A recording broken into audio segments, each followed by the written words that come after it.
Es probable que alguna vez hayan visto una resistencia como esta en un circuito o incluso en un calefactor.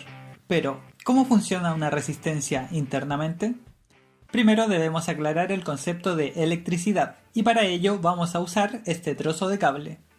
Este cable posee electrones, los cuales son partículas subatómicas de carga negativa y que se pueden desplazar libremente. Cuando se aplica una diferencia de potencial o voltaje entre los dos extremos del cable, los electrones son obligados a desplazarse, y es ese movimiento al que se le conoce como corriente eléctrica. Sin embargo, a pesar de que los electrones se pueden mover a través del cable, no todo es tan fácil, pues hay una resistencia que se opone al flujo de los electrones. Esta es la resistencia eléctrica, y su unidad de medida es el ohm. De hecho, ya que nuestros propios cuerpos son capaces de conducir electricidad, podríamos decir que nosotros somos una resistencia, e incluso que en estos dos circuitos la resistencia es equivalente, pero claramente una de las dos opciones es más viable de implementar. Una de las principales diferencias es que cada uno posee un coeficiente de resistividad determinado por el material del cual están constituidos. De hecho, existen múltiples clasificaciones dependiendo de este coeficiente de resistividad. Si un material posee un bajo coeficiente de resistividad, se dice que este es un conductor, como por ejemplo el cobre o el oro. Por el contrario, si su coeficiente es más alto, se dice que es un material aislante, como por ejemplo el vidrio o el plástico.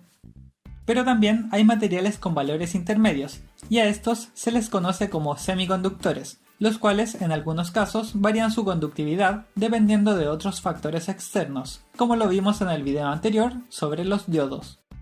Y finalmente, aunque son un caso extremo, también existen materiales superconductores, los cuales cuando se encuentran por debajo de una cierta temperatura disminuyen su coeficiente de resistividad drásticamente.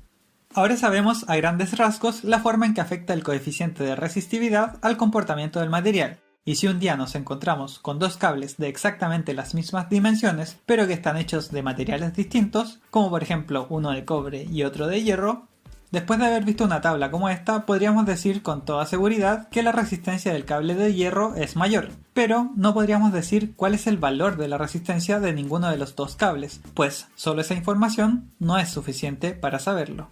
Centrémonos en el cable de cobre. La resistencia de este cable va a ser igual al coeficiente de resistividad multiplicado por el largo del cable y dividido por el área de su sección transversal. Vamos a hacer algunas analogías para entender más fácilmente cómo afecta cada variable. Imaginemos que este cable es una tubería, a la cual le agregamos dos estanques, uno lleno con partículas que representan a los electrones y uno vacío, para representar también la